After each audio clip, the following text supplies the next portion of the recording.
45 500 1025. Andy Walker here with Graham Spears. Laurie's our next caller. Hi, Laurie. Good evening, gentlemen. How Good you evening. doing? Hi, Laurie.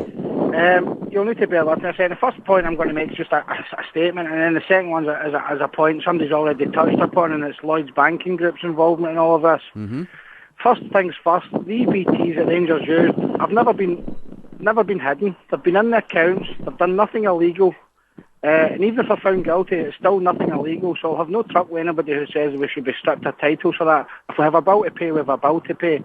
Secondly, Mr. White's antics with the tax since he's taken over absolutely scunners me, because that is, well, can I say it's illegal? It seems illegal to me anyway. That's my opinion. That just does my nothing.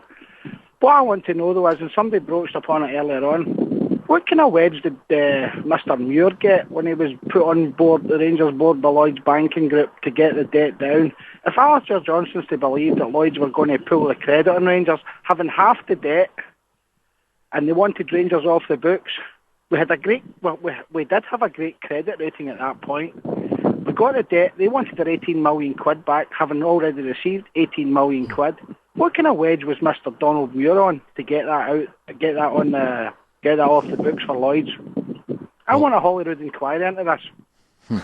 Another inquiry, Graham. Mm-hmm. I don't think you'll get a Holyrood inquiry, but I think what we probably have to bear in mind here, and I think I'm correct in saying this, I think the Lloyd's Rangers thing was one symptom of a much wider scrutiny between Lloyd's and the Murray Group.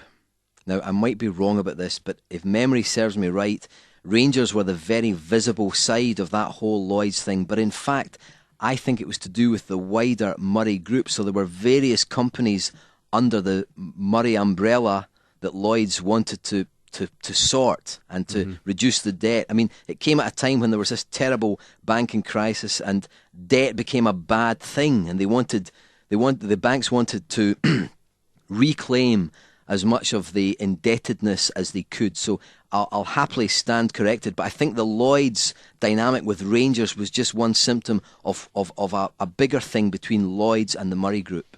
Thank you very much, Laurie. 0845 500 1025. Mike.